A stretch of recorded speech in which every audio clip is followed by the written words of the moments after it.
Hey guys, welcome to the engineering world. Here is the solution for heat transfer mock test with questions. Please subscribe our channel and support my work.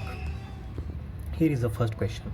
A cross-flow heat type air heater has an area of 50 meters square. The overall heat transfer coefficient is 100 watt per meter square wind, and heat capacity of the stream, be it hot or cold, is 1000 watt per Kelvin. What is the NTU? NTU means actually number of transfer unit, and it is used to design the heat exchanger by finding the area. Here given area is 50, here given is area 50 meter square. U, that is overall heat transfer coefficient, is 100 watt per meter square Kelvin, and heat capacity. Heat capacity means the product of mass and its specific heat capacity of substance. It is given as 1000 watt per Kelvin. The formula for NTU is UA upon C mean. C means we have to compare the heat capacity of two fluids and take minimum of it. Here only air is given, so take it and put all the values in, and formula you will get NTU is equal to 5. The answer is 5. This is a most important question as a IES, SSC, JEE, Vizag Steel point of view, and it is also a directly formula based question. Then the next question is, heat transfer takes place according to. The answer is second law of thermodynamics. The second law of thermodynamics states that heat can flow from high temperature to low temperature without external agency. So heat transfer takes place according to second law of thermodynamics. Next question. For an opaque plane, the irradiation, radiosity and emissive power are respectively 20, 12 and 10 watt per meter square. What is the emissivity of the surface?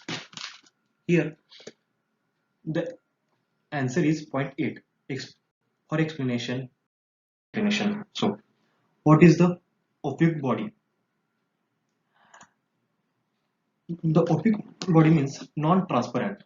Light or wave only either reflect or absorb.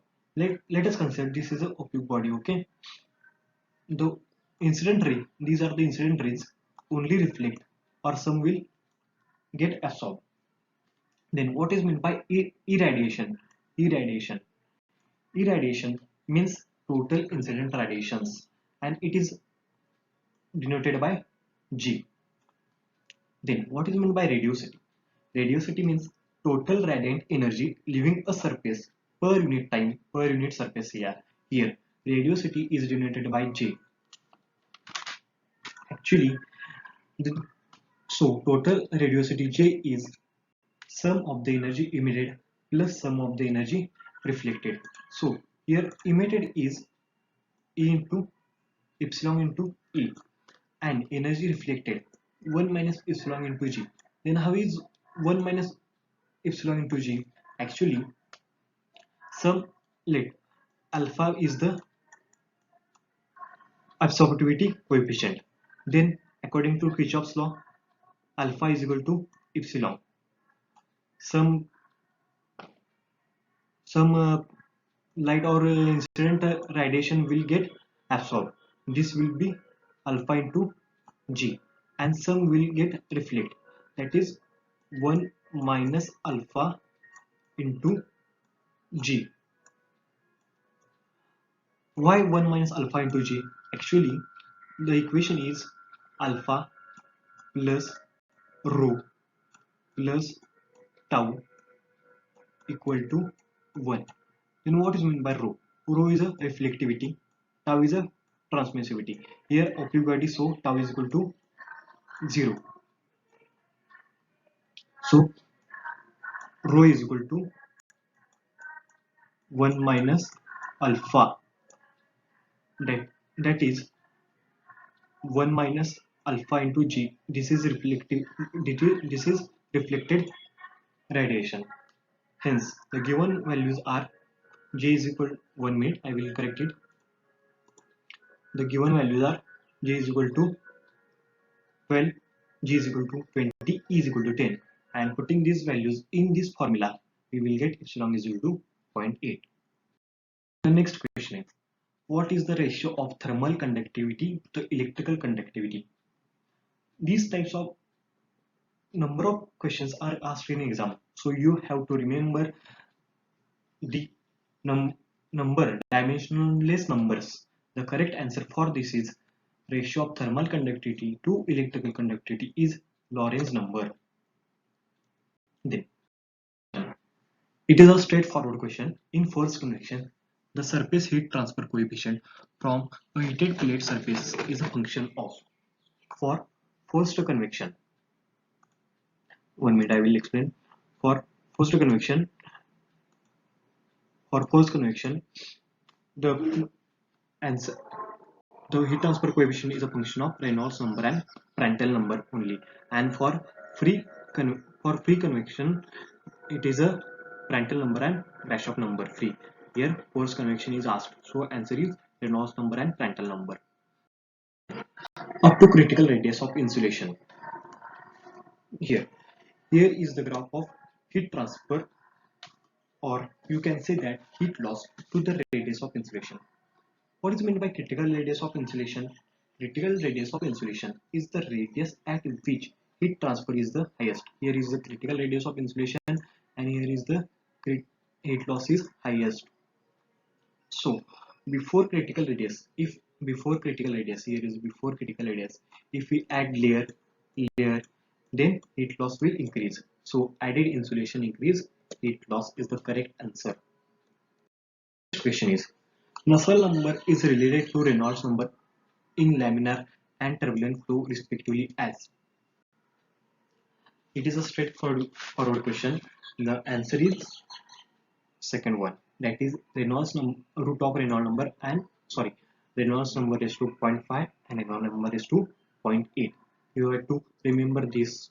This is a most important question from for IS point of view as well as SSC and Vizag Steel point of view. Next factor is shape factor. The shape factor of hemispherical body placed on a flat surface with respect to itself is. Here is a hemispherical body. Let hemisphere be 1, that is surface is 1. Here flat surface be it's 2. Okay. Then shape, what is meant by shape factor? Actually, shape factor means the fraction of energy absorbed. For example, F12 is the shape factor for A1 with respect to A2. That is, it is a fraction of, here I will explain. This is a shape, this is A1, this is A2. Then it will emit some energy, okay. Some will go here, some will go there, okay. And some will get absorbed. Then what is shape factor?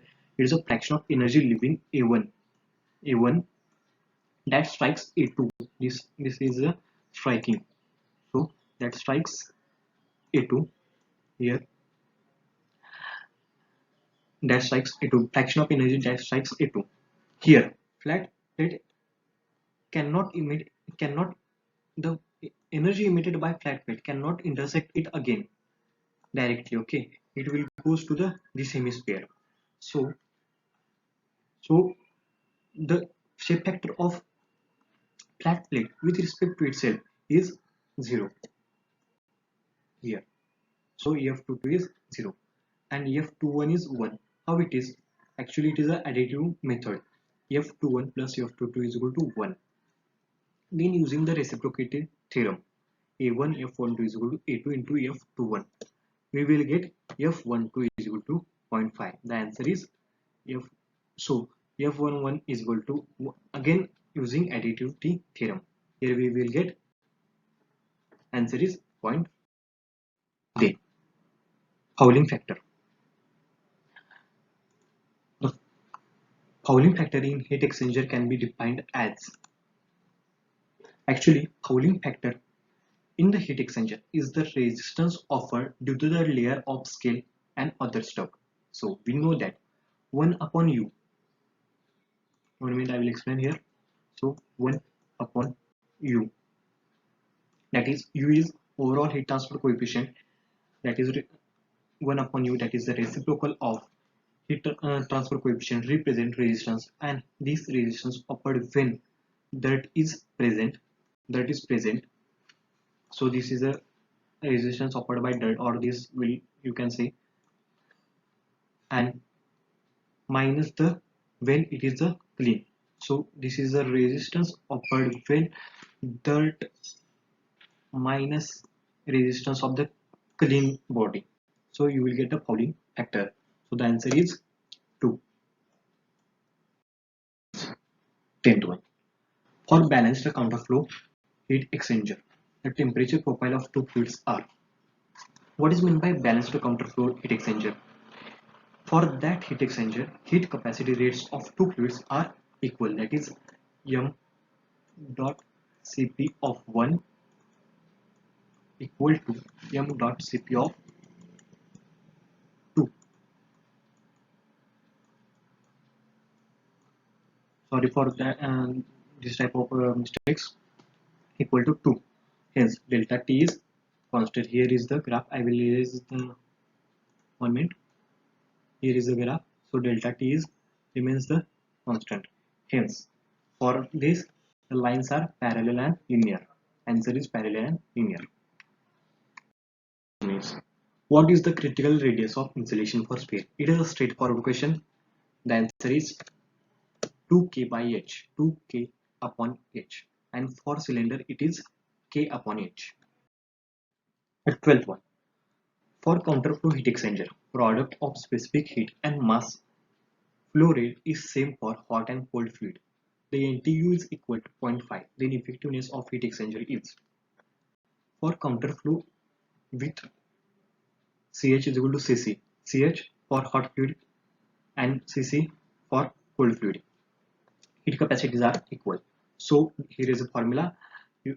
Effectiveness is equal to NTU upon 1 plus NTU. You have to remember this formula, and it is only applicable when this condition is present, and only for counterflow, not for parallel flow. By putting the values in the formula, we will get answer 0.33. Next is 13th one. In a long cylinder rod of radius r and surface heat flux of Q, Q0, by mistake I forget to write 0, the uniform internal heat generation rate is. Internal heat generation rate. Then the answer is 2Q0 by R. Explain total heat transfer from the surface Q0 into A. Actually, I will here draw the figure so you will get idea. This is the cylinder. Sorry for the diagram. Actually, I am doing on mouse, so here is it is heat. It is emitting heat like this. This area is sealed. Don't consider this. Total heat transfer from the surface is Q0 into A. Area is 2 pi r L, cylindrical surface area. This surface area, cylindrical surface whole area 2 pi r L. Total heat transfer from Q0. Q0 is a heat flux. That is heat transfer per unit surface area. Then at equilibrium,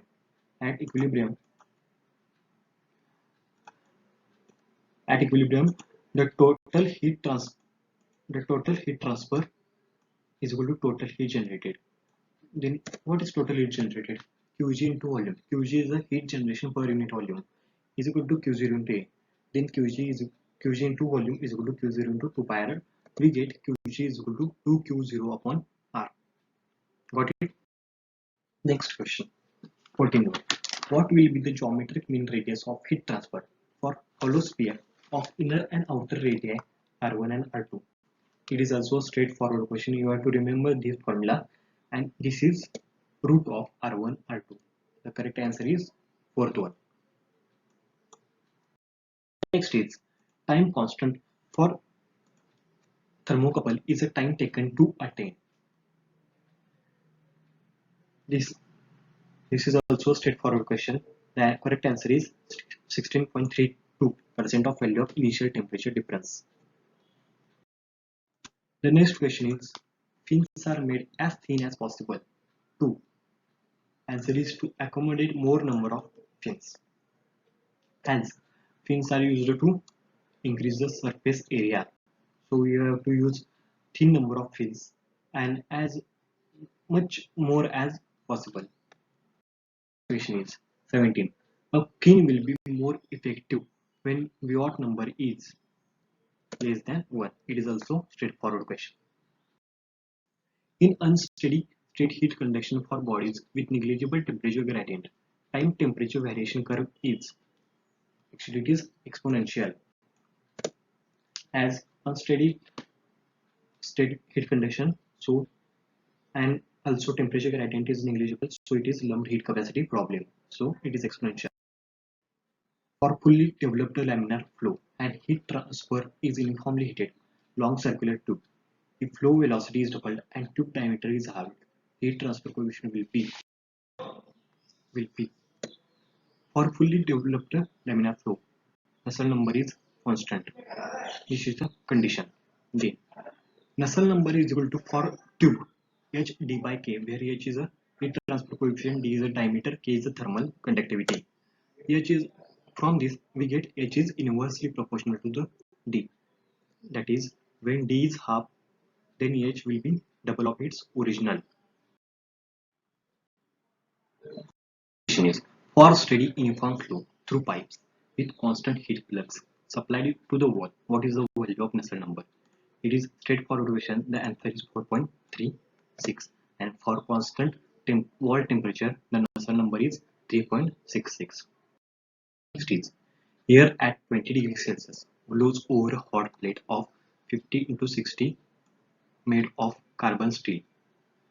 This is a plate. Okay, here air flows over this, maintained at 220 degrees Celsius. The convective heat transfer coefficient 25 watt per meter square Kelvin. What will be the heat loss from the plate? Here is the right formula. Q is equal to HA into delta T, where delta T is the difference. By putting the values in the formula, you will get answer is 1500 watt. Then the next, what is the basic equation of thermal radiation from which all other equations of radiation can be derived? It is also a straightforward question. The answer is Planck's equation, Planck's law.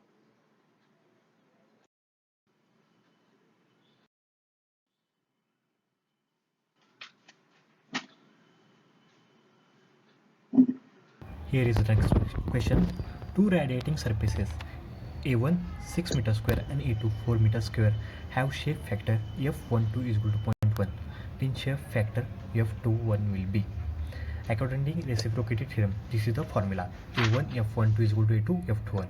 By putting all values in formula, we get 0.15. This is a straightforward question. Next is, it is desirable to reduce radiant energy exchange between two infinite parallel planes by inserting radiation shields of same emissivity. The number of shields required for 75% reduction would be. The options are 2, 3, 4, 5. Here is one plane. Let's draw one plane. Here is another plane parallel to it. The one from one plane, these are the radiations. So to reduce these types of radiation, let me draw one shield. This is a, let's consider this is as a shield. So some radiations will absorb this shield. Let me draw those, and some other, that is some, well, out of 100, let's consider out of 100, 20 absorbed, then only 80 will get transmitted. So second will get only 80%. Here we will not, actually there is one formula and some theory, but we will not going into depth. For same emissivity of plates and shield, there is one formula. Let me here Q upon A with n shield is equal to 1 upon 1 plus n into Q upon A without shield. 1 upon n Q upon A plus shield. So here Q upon A with n shield 25 given 25 100, then n is equal to 3, we will get 3. 75% reduction means we chilled 25. Okay, the next is Prandtl number of the flowing fluid greater than unity indicates that hydrodynamic boundary layer thickness is, actually there is one theory, hydrodynamic layer thickness divided by thermal boundary layer thickness is equal to Prandtl number raised to n, where n is equal to 1 upon 3. Remember this is the most important formula, okay, for fluid dynamics, fluid as well as heat transfer. So when Prandtl number is greater than 1, okay, this ratio becomes greater than 1. I will explain here, just 1 minute.